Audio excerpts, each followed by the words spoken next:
Halo sobat nih, Megas lagi yuk Martial Peak. Waduh, langsung aja yuk kita gaskan. Mereview sedikit dari pas sebelumnya. Setelah acara pelelangan berlangsung beberapa saat, kini puncak acara lelang pun dimulai ketika para ciwi-ciwi pembawa baki muncul. Ya, mereka datang membawa barang-barang lelang berkualitas tinggi sebagai benda yang akan menjadi acara utama di dalam event pelelangan ini. Di mana kali ini dagger buatan gadis Yan pada akhirnya muncul di hadapan publik.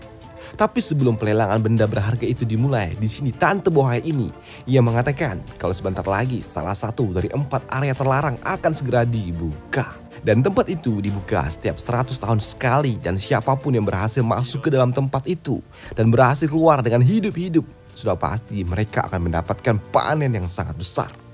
Dan untuk memasuki tempat itu tidaklah hanya dibutuhkan kekuatan yang kuat, tapi juga perlengkapan yang sempurna. Maka dari itu, kalian semua yang ada di tempat ini akan menjadi master yang kuat jika kalian mendapatkan artefak tiket origin yang akan dilelang kali ini, ujar Tante Bohai ini. Hei, tapi bagi Yangkai yang merupakan pendatang di bintang ini, Doi pun bertanya kepada gadis Hu, apa itu 3 zona terlarang yang sedang dibicarakan tante itu?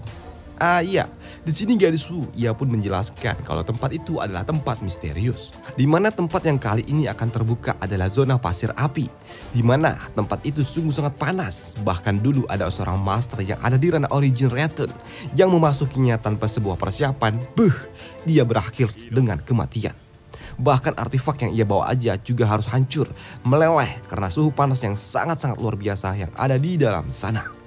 Hei, mendengar itu membuat Yangkai pun sungguh sangat terkejut. Lah, kok bisa? Tapi itu hanya sebuah rumor, ujar gadis Wu yang menakut-nakuti Yangkai. Ia juga mengatakan kalau tempat itu memang sungguh sangat panas.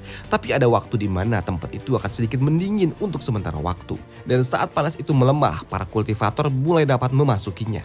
Dan menurut informasi yang aku dapatkan, tempat itu terakhir kali dibuka 400 tahun lalu. Sejak saat itu, belum ada lagi yang pernah memasuki tempat itu.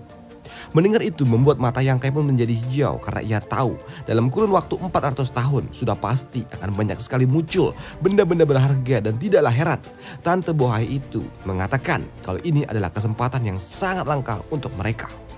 Dan karena tempat yang dikatakan itu sungguh sangat panas, membuat Yangkai pun juga teringat akan kata-kata dari Pak Tua Zhao Ao, di mana dirinya jika ia ingin memurnikan air matahari Yin, ia harus berada di tempat yang sangat-sangat panas. Dan tempat terbaik untuk melakukannya adalah tempat itu, pikir dari Yangkai. Di sini Yangkai pun juga sungguh sangat optimis. Ya, aku memiliki 20 tetes air itu, dan jika aku dapat memurnikan 1 tetes saja, sudah pasti kekuatanku akan meningkat dengan sangat drastis, pikir dari Yangkai. Selain itu, di sini gadis Wu ia juga menjelaskan tempat misterius yang kedua adalah tempat yang dinamakan sebagai Taman Kaisar, yang merupakan wilayah milik Kaisar Agung Star Sky. Hei, Kaisar Star Sky? Apa itu? Tanya dari Yangkai.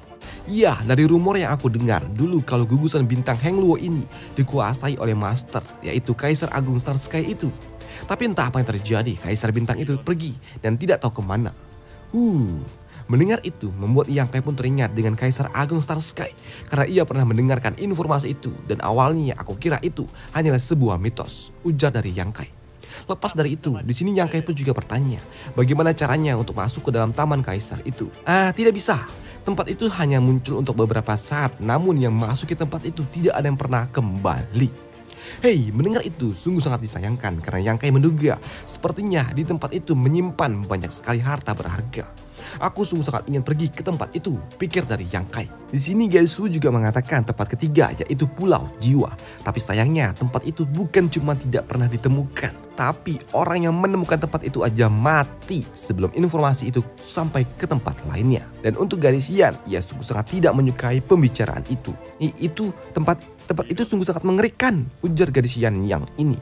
Dan untuk Yangkai, hei, kalau Pulau Jiwa itu tidak pernah ditemukan, bagaimana bisa mengkonfirmasi kalau tempat itu memang ada? Tanya dari Yangkai. Ya, tempat itu ada karena semua orang tahu kalau tempat itu memang ada. Maka dari itu, pulau itu pasti ada. Hei, di sini Yangkai pun juga otaknya nggak nyampe tentang logika dari gadis Wu itu. Tapi daripada bingung mikirin tempat yang nggak jelas, maka dari itu Yangkai pun berpikir yang pasti-pasti aja lah, aku harus pergi ke bidang pasir api itu untuk dapat memurnikan air suci yang aku miliki. Namun tak lama setelahnya, Yang Kai pun ternotis ketika ia mendengar pelelangan akan segera dimulai. Dan di saat pelelangan itu dimulai, kini tawar-menawar pun kembali dimulai. Dan kali ini yang bertarung itu adalah para tuan muda bangsawan. Mereka pun bertarung finansial untuk mendapatkan benda yang mereka inginkan. Namun bagi Yang Kai yang tidak tertarik dengan hal seperti ini, ia pun memutuskan untuk pergi sejenak. Dan itu tentu saja membuat dua gadis bawah ini pun heranlah mau kemana kasih Yang Kai ini. Karena benar saja di sini Yang Kai pun pergi bukan tanpa alasan yang jelas. Karena di sini Yang Kai pun tahu kalau bocah yang ia incar ternyata telah kabur dan aku harus mengejarnya. Aku terus mengawasi orang itu yang telah membeli potongan peta. Dan di saat semua orang mata tertuju dengan pelelangan artefak origin, bocah pemilik peta itu ternyata diam-diam melarikan diri. Di sini Yang Kai pun sembari mengejar posisi orang yang telah ia tandai dengan menggunakan kesadaran ilahinya. Di sini Yang Kai pun juga merasakan kalau orang yang mengincar bocah itu bukan cuma dirinya saja. Yang Kai pun merasakan ada beberapa kelompok yang memang memiliki pemikiran yang sama dengan dirinya. Dan itu sungguh sangat membuat Yang Kai menjadi jengkel. Tapi di sini Yang Kai pun juga bertekad untuk memiliki peta itu. Karena gadis Yan Yang ia memiliki potongan peta lainnya pula. Tidak peduli bagaimanapun caranya, aku harus memiliki potongan peta itu. Dan benar saja kini banyak sekali orang-orang yang mengincar potongan peta itu. Dan karena Yang Kai seorang diri, aku harus bersembunyi dulu untuk mencari kesempatan.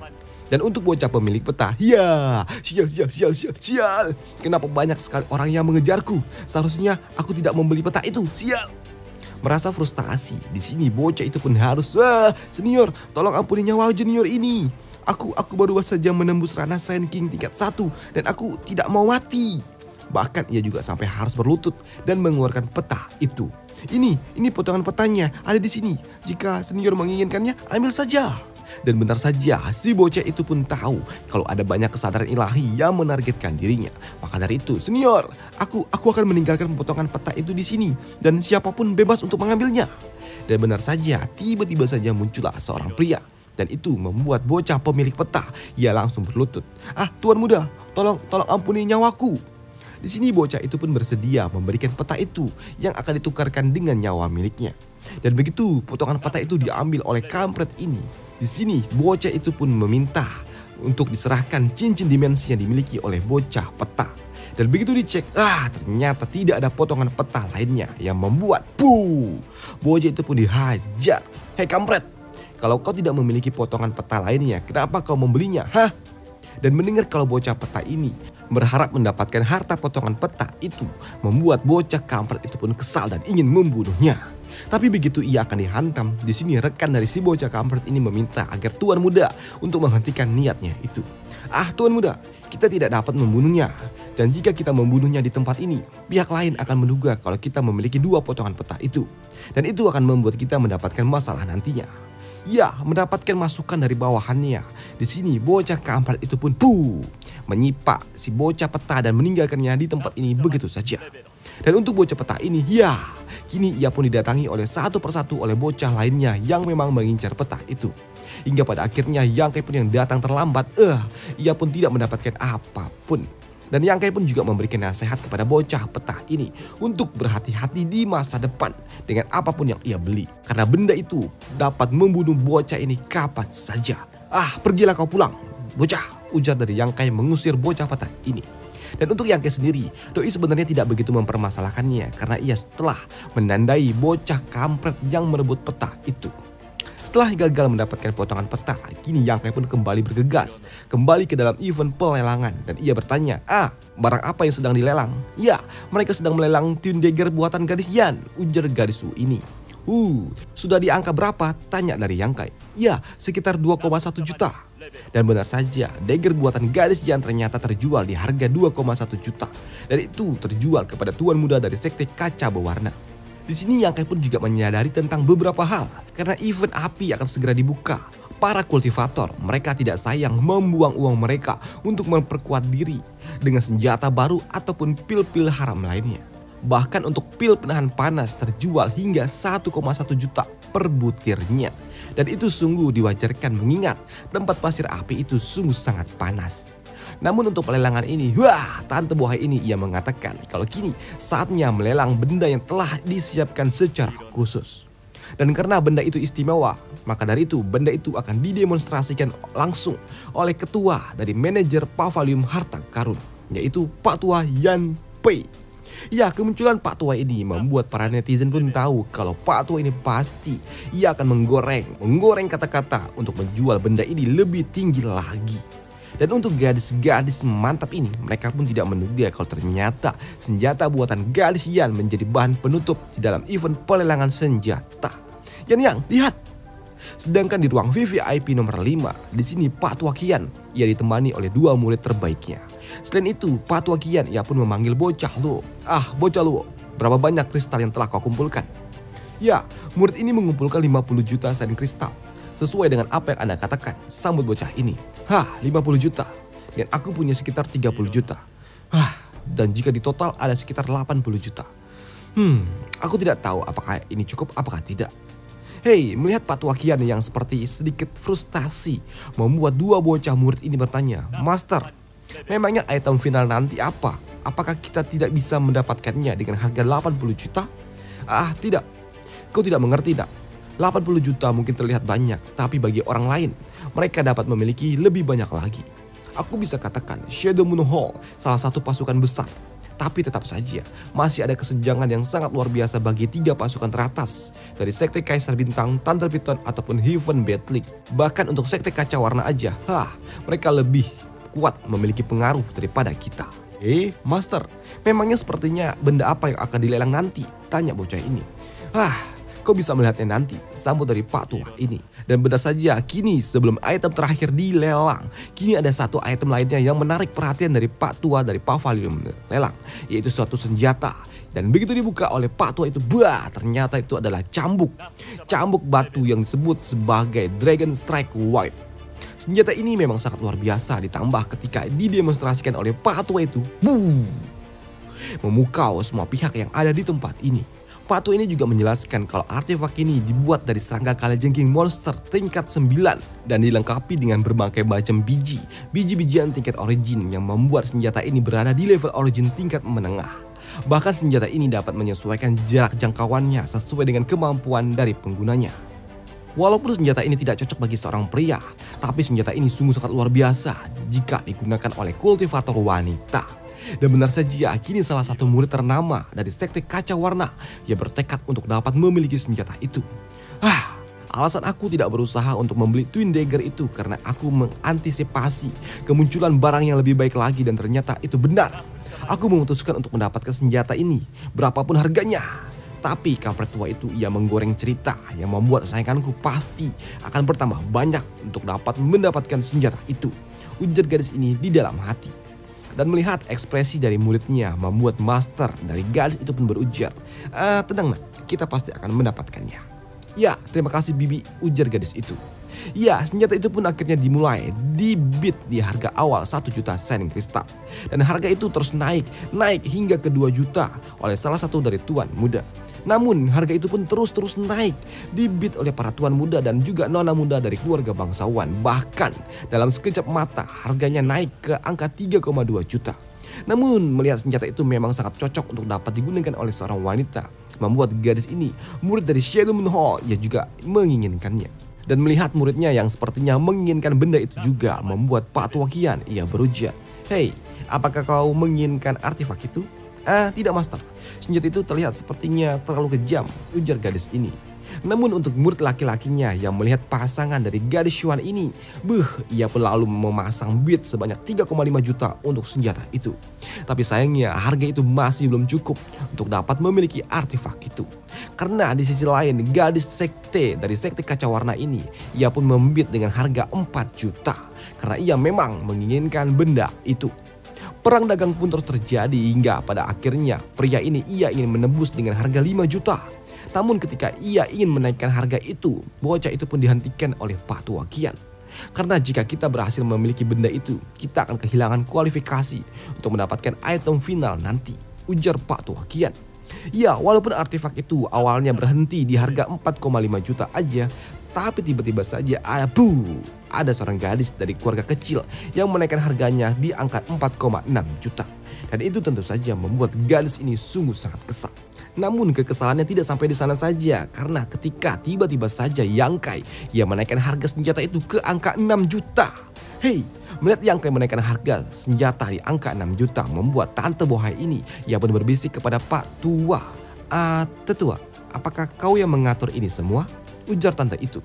Tidak, aku tidak tahu, aku tidak mengenal orang itu, ujar Pak Tua ini. Tapi di sini harga yang dinaikkan oleh Yangkai sempat membuat Yangkai dicemooh oleh para tuan muda yang menganggap apakah Yangkai ini memiliki uang untuk membayar itu? Tapi begitu disemprot oleh Pak Tua ini yang mengancam akan mengusir para tuan muda itu yang tidak sopan, membuat para kamar-kamar ini pun lalu terdiam dan mereka pun menaikkan harga di angka 7 juta. Dan Yangkai mendengar senjatanya ditawar dengan harga 7 juta dan ia tetap tidak terima, membuat Yangkai pun menaikkannya ke angka 8 juta. Dan itu sempat membuat gadis Wu bingung tentang apa yang dilakukan oleh Yangkai. Tapi di sini Yangkai pun berujar, tenang, aku tahu tentang apa yang aku lakukan. Dan apa yang dilakukan oleh Yangkai ternyata dipahami oleh Pak Tua Kian. Dan ia ingin sekali membantu Yangkai memenangkan permainan ini. Maka dari itu ia menaikkan harganya di angka 8,5 juta. Dan tentu saja hal itu membuat gadis ini naik pitam.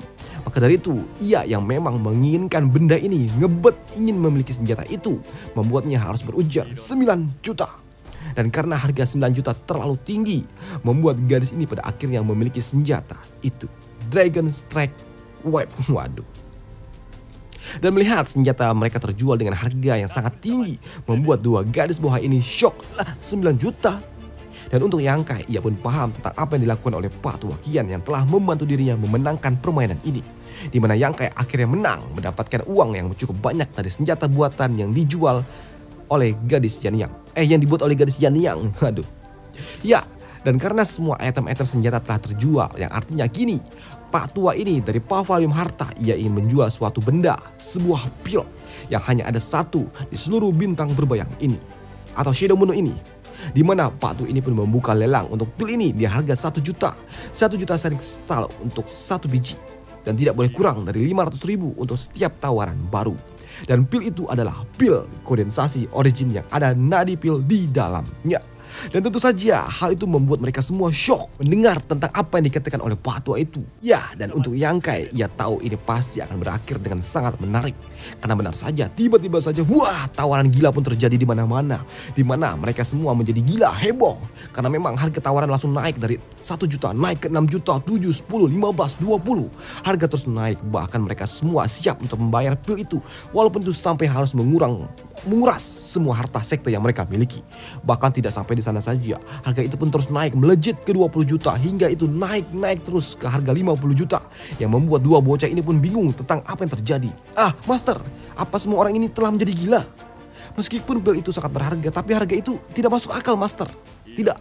Pil kondensasi origin memang hanya dapat meningkatkan kesempatan kultivator Saiyan King naik ke ranah origin tingkat 1. Dan itu sungguh sangat tidak layak dengan harga yang memang tidak masuk akal. Tapi pil kondensasi origin dengan nadi di dalamnya itu dapat menjamin penerobosan Saiyan King tingkat 3 naik karena origin Return 100% pasti berhasil. Dan rumornya pil kondensasi origin ini yang berasal atau yang ada nadi di dalamnya dapat membantu kultivator membentuk Shi mereka secara sempurna. Yang artinya setelah mereka memakan pil itu, masa depan orang yang memakannya akan berjalan dengan mulus. Dan mungkin saja ketika ia telah mencapai ranah origin return tingkat 3, kemungkinan besar ia dapat naik ke ranah tertinggi yang ada di bintang ini, yaitu ranah origin king. Dan kalian juga harusnya tahu, tidak ada master yang ada di ranah origin king di bintang ini. Yang artinya, jika orang itu muncul, orang itu akan menguasai bintang ini. Dan kau pikir apa masalahnya menghabiskan puluhan juta Shining Crystal jika kau dapat menguasai bintang ini? Ya, mendengar penjelasan dari masternya membuat dua bocah ini pun paham kenapa para panitia, para patriark ini menjadi gila-gilaan berusaha untuk mendapatkan pil itu. Dan Pak Tua Kian, ia juga berencana untuk mendapatkan pil itu. Dan ia akan memberikan pil itu kepada bocah ini. Tapi sayangnya ia juga tahu kalau itu tidaklah mungkin karena memang untuk pil itu sendiri telah menembus di angka 75 juta. Dan untuk Yangkai sendiri bahkan, aku tidak mengira kalau ternyata harganya akan setinggi ini. Dan puncaknya ternyata satu biji pil haram itu terjual di angka 100 juta Shining Crystal. Dan itu tentu saja membuat dua gadis montok milik Yangkai ini yang tahu kalau ternyata pil itu adalah milik Yangkai. Kini mulut mereka atas bawah sama-sama cenut. Waduh. Dan sampai jumpa di video selanjutnya. Bye.